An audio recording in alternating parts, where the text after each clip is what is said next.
Ketahuilah anna asfal zuhdi, sesungguhnya pokoknya zuhud itu ada 3 ya. Zuhud itu orang yang tidak cinta dunia, bukan berarti tidak boleh kaya. Hatinya itu tidak tergantung dengan dunia ya. Zuhud itu yang pertama itu adalah pokoknya al-ijtinabu 'anil maharimi kabiriha wa saghiriha.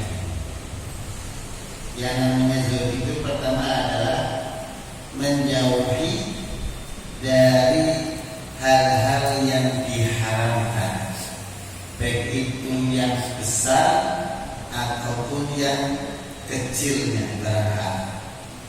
Jadi tidak boleh mengatakan kecil ini nggak apa-apa, gitu kan?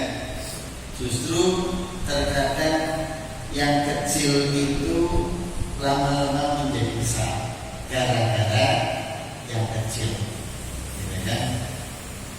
Contoh, orang yang menganggap bohong itu perkara yang kecil, ya kan? Hal-hal yang dosa yang diharamkan tapi kecil, maka orang yang berbohong itu ketika dia berbohong untuk menutupi kebohongan yang pertama, ia akan berbohong lagi, ya kan?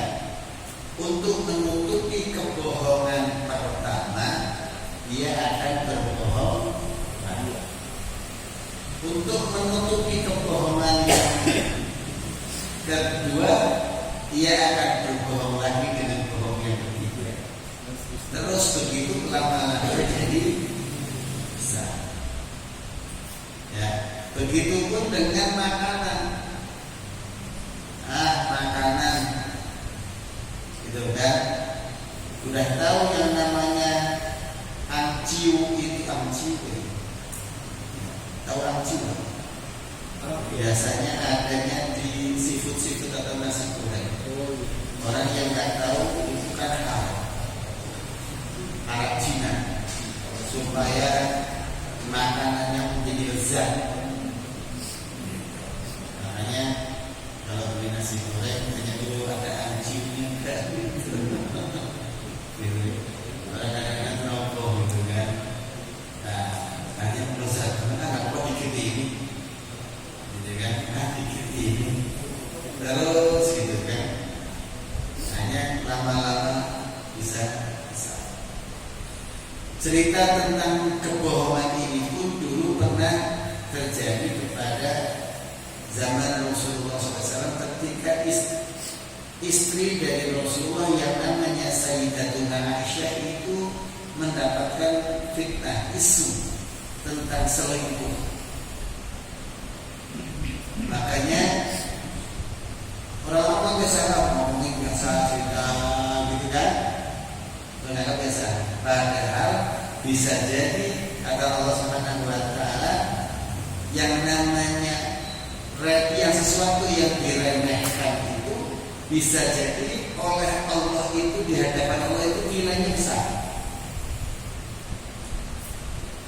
Gitu. Meremehkan orang itu sombong itu besar. Jadi jangan meremehkan sesuatu dosa yang kecil. Apalagi yang suka main HP, ya Dan sel lagi,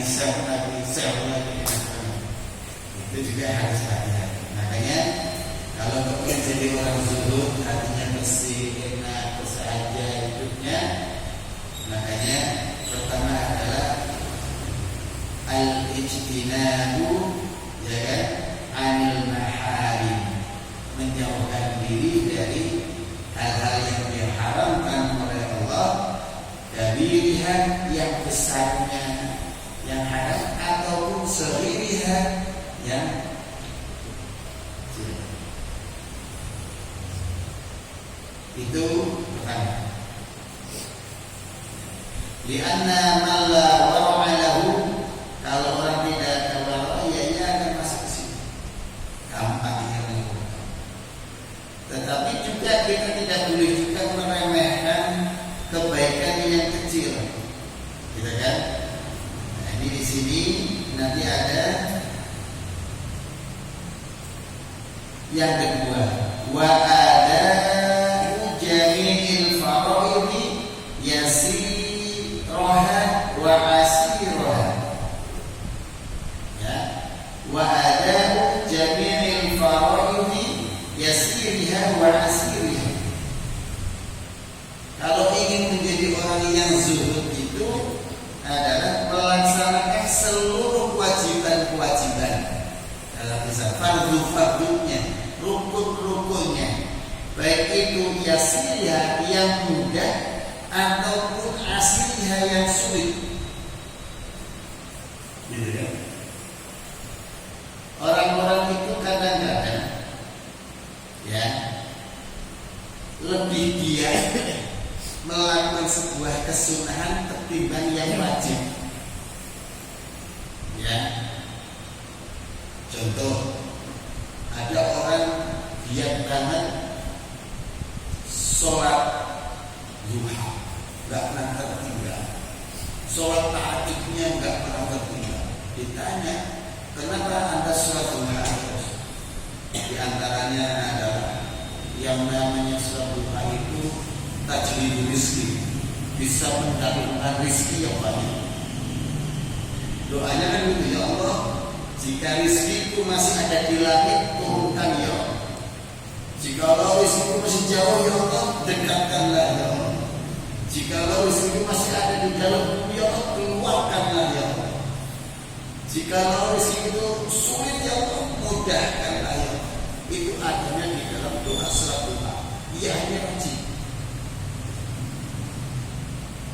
Gitu kan? Nah, sholat sunnah ada, puasa sunnah pun begitu, rajin. Pahalanya sekian, itu yang pahala. Giliran sholat wajib tidak rajin. Sholat wajibnya ke masjid aja kadang-kadang malas. Gitu kan? Padahal justru yang wajib itu adalah tiang. Meskipun Allah tidak menyebutkan pahalanya berapa, tapi kalau yang namanya temboknya bagus, kusen dan bawah pintunya bagus, ukir-ukirannya bagus, pokoknya hiasannya bagus, tetapi tiangnya itu lemah, ya roboh juga. Maka melaksanakan, menjalankan seluruh rukun-rukun, kewajiban-kewajiban itu meskipun dalam keadaan sulit ataupun mudah tetap harus dijalankan. Doanya Allahumma paksain, paksakan saja. Begitu. Nah ini kadang-kadang begini. Maka kalau ingin menjadi orang yang zuhud, paksakan itu yang wajib. Wirid itu sampai ratusan bisa. Jadi yang sholatnya sholat wajib cepat banget. Begitu kan? Nah, makanya yang wajib-wajib. Wudu, segala sesuatu yang menjadikan sahnya wajib, maka itu menjadi wajib. Segala sesuatu yang menjadi syarat adanya kewajiban itu, maka sesuatu itu wajib. Contoh begini, bapak-bapak menjalankan sholat, wajib kan sholat maghrib, yang menjadikan syarat untuk sahnya sholat maghrib itu ya wajib juga, yaitu bersuci, wudu, itu wajib. Lah maka kewajibannya wudu itu baik itu dalam keadaan dingin ataupun keadaan panas harus tetap dilaksanakan karena wajibnya sama. Asbilil wudu walau fis-samarat, sempurnakanlah wudu meskipun dalam keadaan kondisi cuaca yang sangat dingin. Itu sulit dingin kayak apa? Tetap wudu yang sempurna. Ya, kapan-kapan harus belajar menilai dirinya sendiri. Wudu saya sudah sempurna apa belum? Ada yang kadang-kadang wudu itu gitu kan? Males karena pakai ini, ngisingin begini, males cuma segini doang. Gini doang, nggak sampai siku. Itu namanya tidak menyempurnakan wudu. Harus sempurnakan wudu. Nah, itu. Jadi wa'ada'u jami'il faraid yasiriha, ya kan, begitu mudahnya faraid ataupun hasilnya sulitnya melaksanakan faraid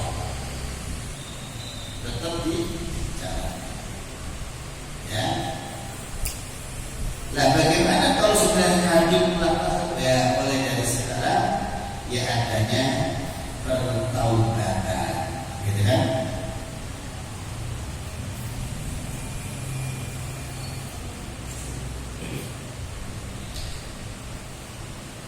Li'anna man la taubata lahu la tasihhu lahu al-inaba, fa taubatu huwa al-qiyam bi kulli hukm. Ya. Li'anna man la taubat, orang yang tidak pernah bertaubat, ya kan? La tasihhu lahu al-inaba, maka tidak sah ketika dia kembali.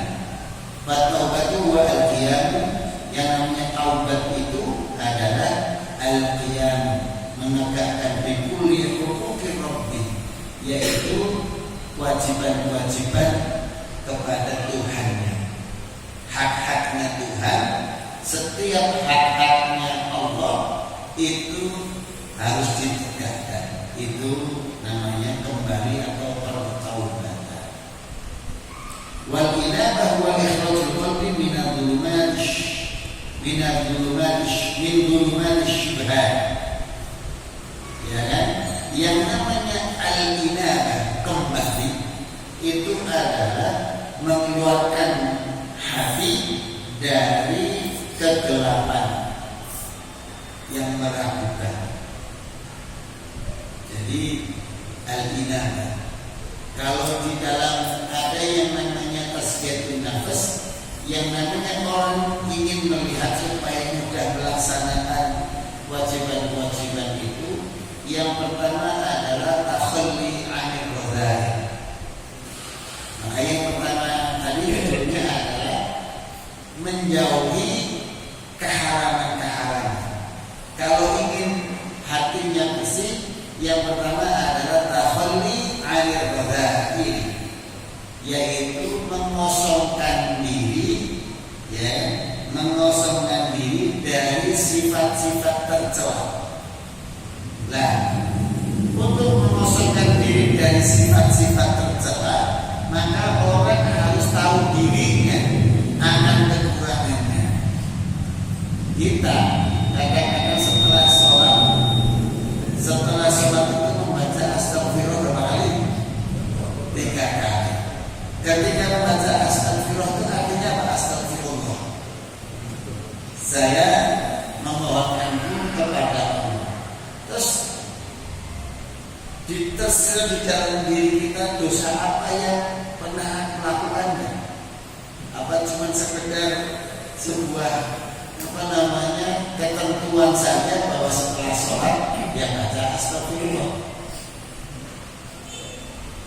Maka orang yang baik ketika baca astagfirullah ingat akan kekurangannya, ingat akan dosa-dosanya.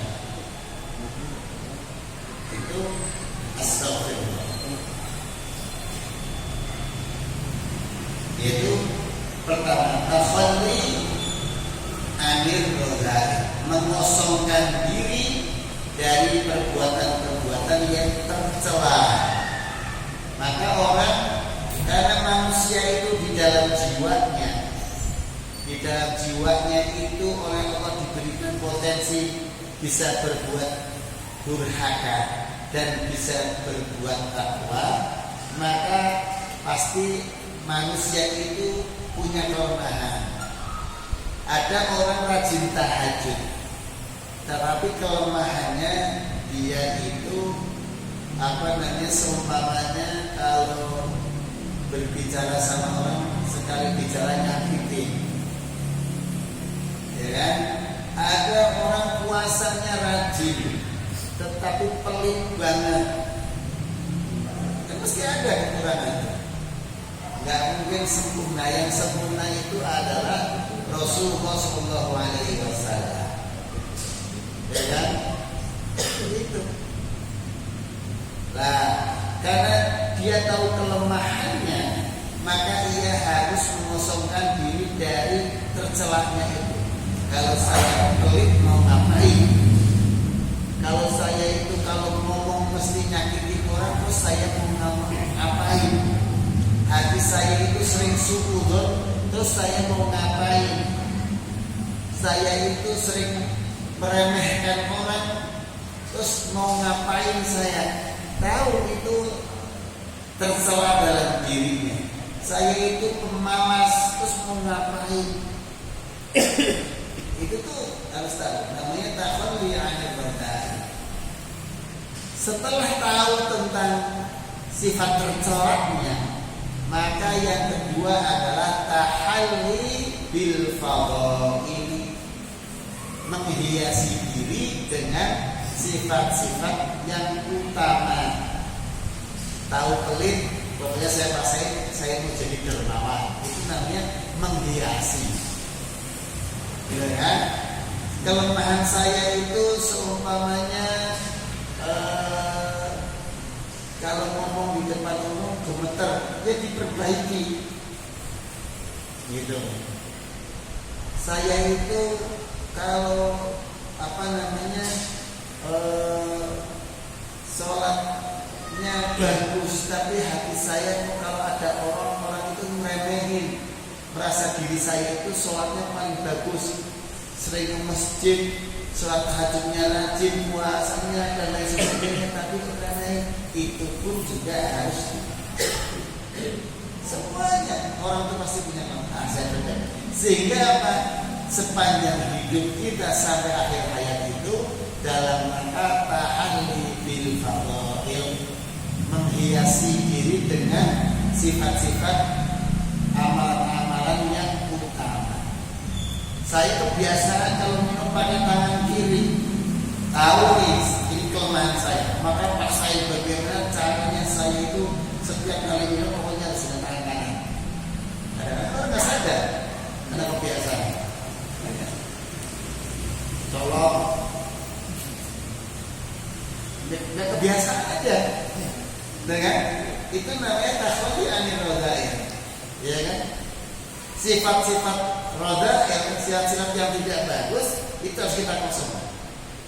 Kemudian hiasi diri dengan begitu. Itu yang kecil-kecil. Kalau masuk masjid saya itu karena kebiasaan pakai tangan kaki kiri, mesti kaki kiri. Rubah itu, ya kan? Kalau mau pakai pakai sendal, itu kan sunahnya pakai kaki kanan. Ini mesti kalau turun kaki kiri dulu, gitu kan? turun kan biasanya kan pakai kaki kiri, turun dari masjid nih, mesti pakai kaki kiri. Terus masukin ke sendalnya gimana? Mesti kaki kiri dulu kan, baru kanan.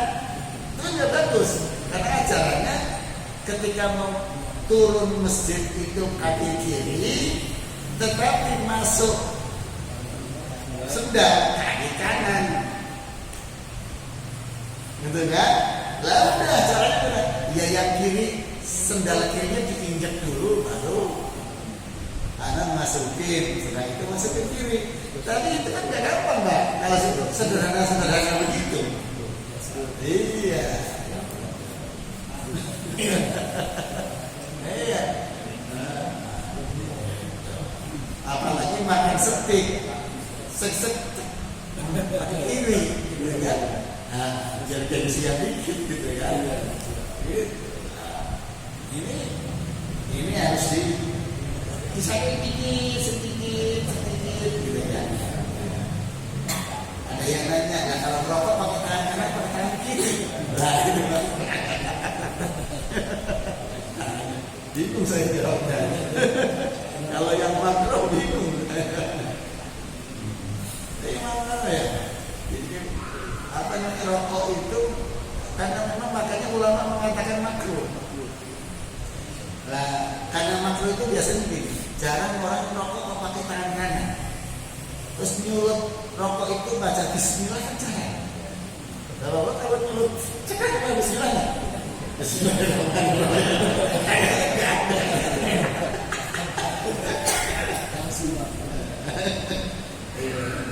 Makanya hukumnya makro.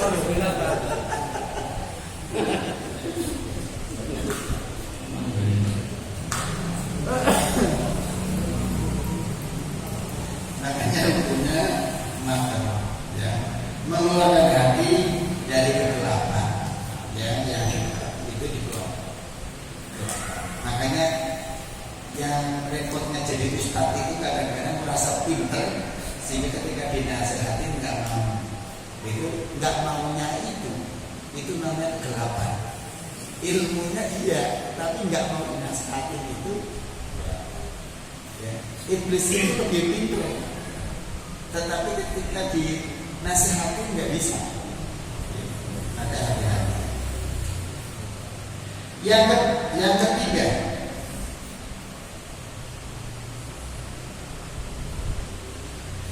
watarkut dunia. Yang ketiga adalah meninggalkan dunia ala ahliha, atas ahlinya, qaliliha wa kathiriha, baik itu sedikitnya, wa kathiriha dan banyaknya. Li'anna man la qana'ata lahu la yasiluhu at-tawakkul. Yang dimaksud di sini adalah bahwasanya ketika orang sudah li'anna man la qana'at, orang yang sesungguhnya orang yang tidak ada qanaah.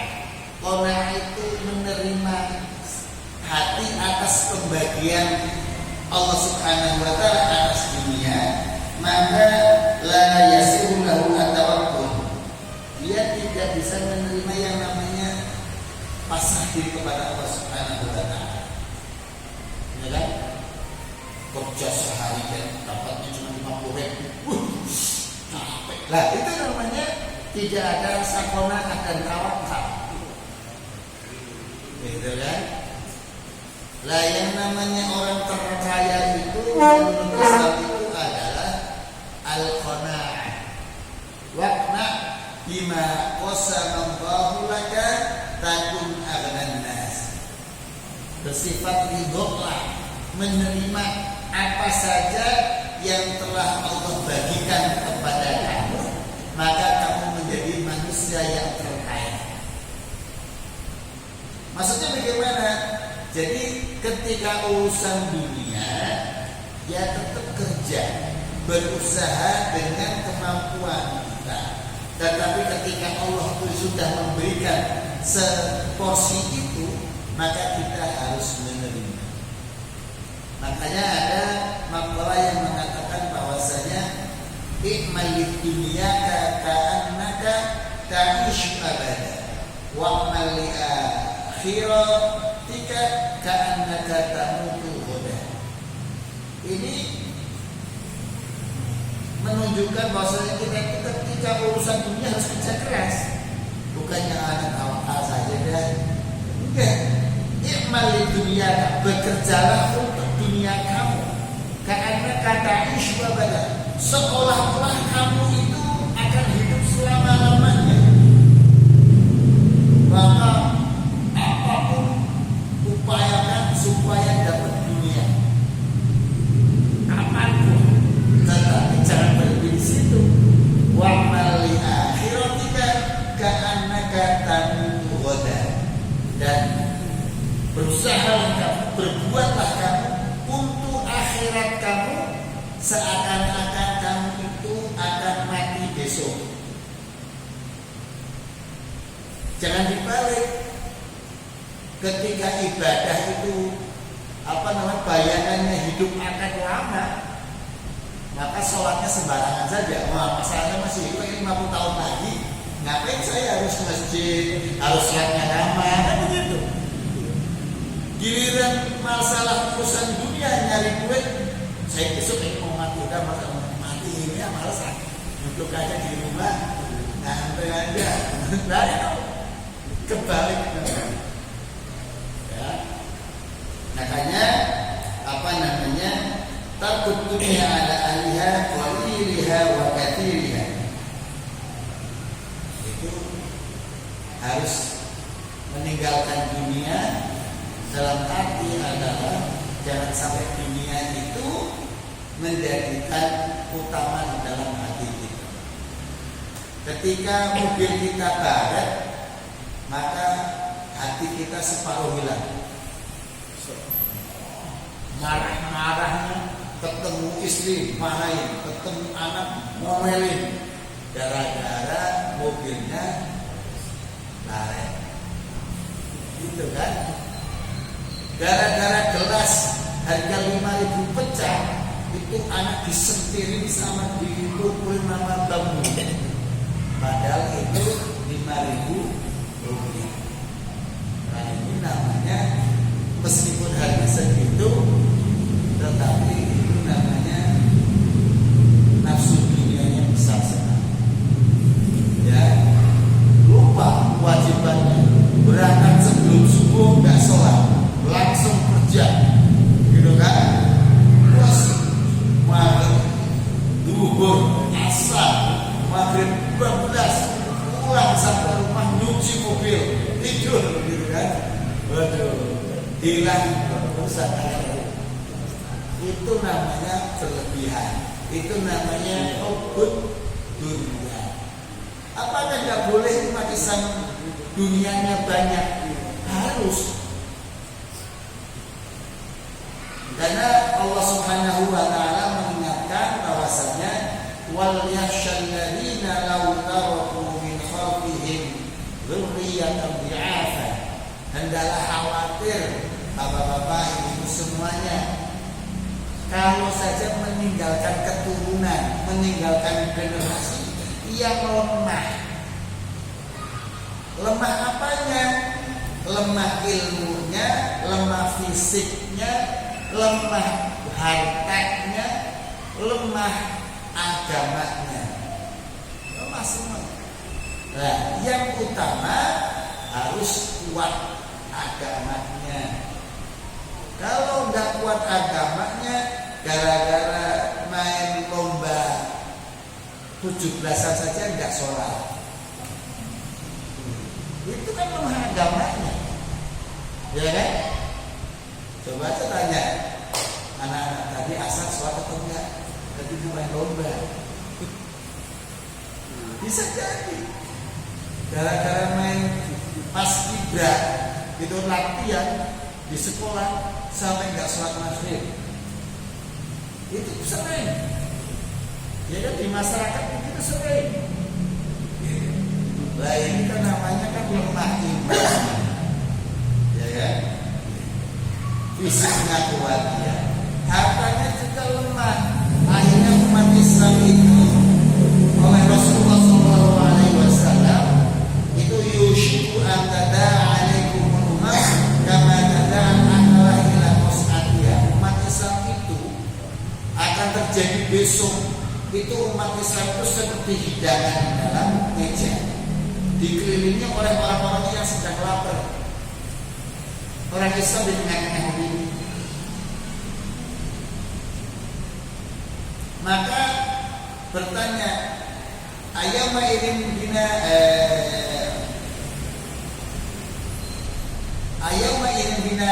qalilun ya Rasulullah, apakah pada hari itu kami ini jumlahnya sedikit ya Rasulullah? La, bal antum katsiru. Tidak, besok itu umat Islam banyak jumlahnya. Tetapi bustaun ka buta isairi, tetapi seperti buih yang ada di lautan. Ketika kesana ombak, sana ombak, kesana ombak, ikutin aja, nggak punya pendirian. Dan biasanya yang berdiri ini karena lemah ekonominya,